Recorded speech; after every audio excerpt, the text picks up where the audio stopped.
semoga kalian dalam keadaan sehat selalu. Perkenalkan, nama Kakak Supratini dari PPL Universitas Pendidikan Indonesia, mata pelajaran IPS. Nah, di sini Kakak akan menjelaskan mengenai materi kerajaan-kerajaan pada masa Hindu-Buddha di Indonesia dan juga peninggalan-peninggalan pada masa Hindu-Buddha.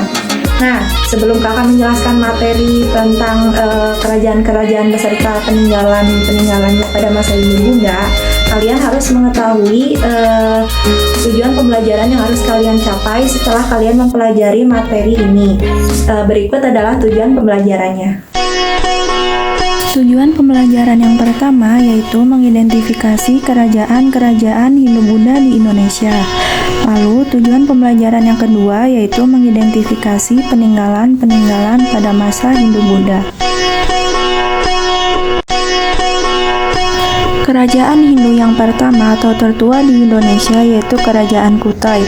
Kerajaan ini terletak di Muarakaman, tepi Sungai Mahakam, Kalimantan Timur. Kerajaan ini berdiri pada tahun 400 sampai 500 Masehi atau abad ke-5. Pendirinya yaitu Kudungga dan raja besarnya yaitu Mulawarman. Kerajaan ini bercorak agama Hindu Shiva.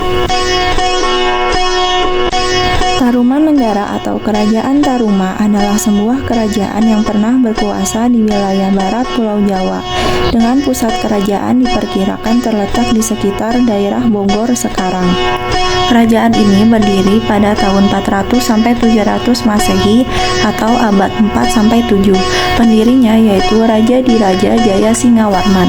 Raja besarnya yaitu Purnawarman. Corak agama kerajaan ini adalah Hindu beraliran Wisnu. Selanjutnya yaitu ada Kerajaan Sriwijaya. Kerajaan Sriwijaya mulai dikenal sejak abad ke-7 Masehi.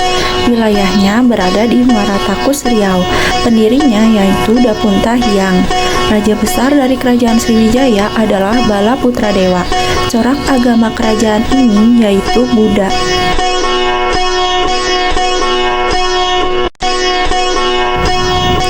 Selanjutnya yaitu ada Kerajaan Mataram Kuno. Kerajaan ini berada di wilayah Jawa Tengah. Pusat kerajaan ini ada di Medang Kamulan. Kerajaan Mataram Kuno berdiri pada abad ke-8. Pendirinya yaitu Sanjaya. Raja besar dari kerajaan ini yaitu Dyah Balitung. Corak agama kerajaan ini yaitu Hindu-Buddha. Kerajaan Medang Kamulan terletak di muara Sungai Berantas dengan ibu kotanya di Watanmas.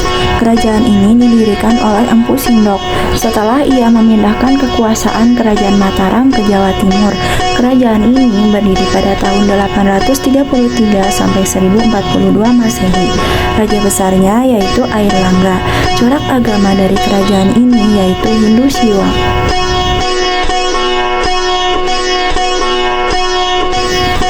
Setelah Airlangga wafat, Kerajaan Medang Kamulan telah dibagi dua, yakni Jenggala dan Kediri.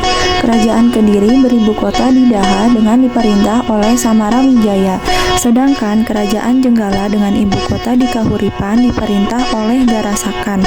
Namun, lama-kelamaan Jenggala menjadi suram dan Kediri semakin kuat, sehingga Jenggala dapat dikuasai Kediri. Setelah Jenggala jatuh, Kediri merupakan satu-satunya kerajaan di Jawa Timur. Kerajaan ini berdiri pada tahun 1040 sampai 1222 Masehi. Pendirinya yaitu Sri Samarawijaya. Raja besar dari kerajaan ini yaitu Jayabaya. Corak agamanya yaitu Hindu.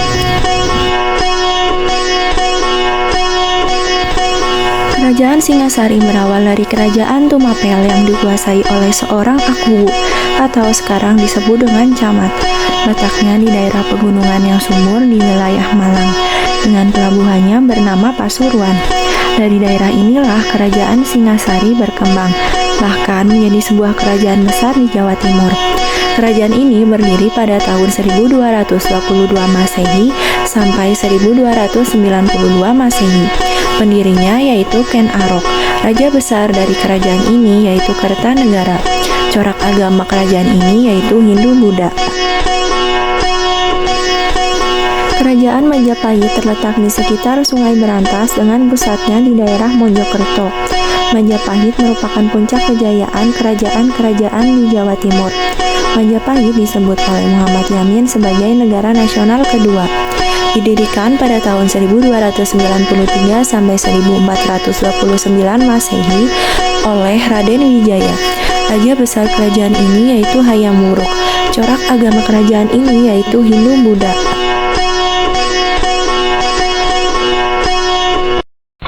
Selanjutnya yaitu materi mengenai peninggalan-peninggalan pada masa Hindu-Buddha.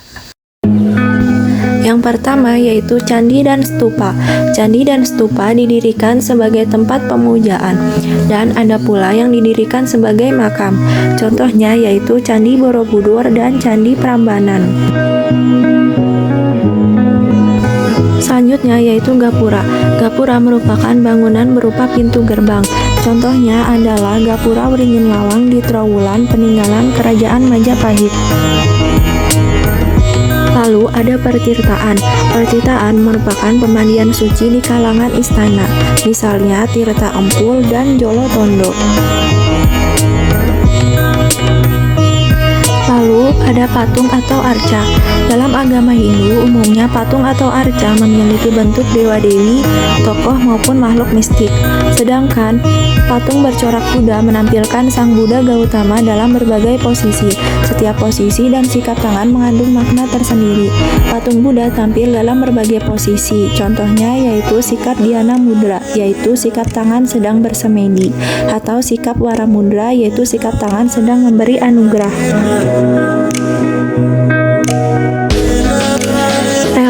Relief merupakan seni pahat dengan gambar timbul pada dinding suatu bangunan atau candi. Pada umumnya dipahatkan pada dinding candi, terutama pada lorong-lorongnya, dan melukiskan cerita yang diambil dari karya-karya sastra Hindu-Buddha. Contohnya yaitu relief pada Candi Borobudur. Selanjutnya yaitu prasasti. Prasasti merupakan tulisan pada batu yang memuat berbagai informasi. Contohnya yaitu prasasti Kerajaan Tarumanegara, antara lain prasasti Ciaruten, seperti pada gambar tersebut. Peninggalan yang terakhir yaitu kitab. Pada masa Hindu-Buddha, kitab-kitab merupakan karangan-karangan berupa kisah, catatan, laporan tentang suatu peristiwa, bisa mitologi atau sejarah. Kisah-kisah itu ditulis pada lembaran daun lontar.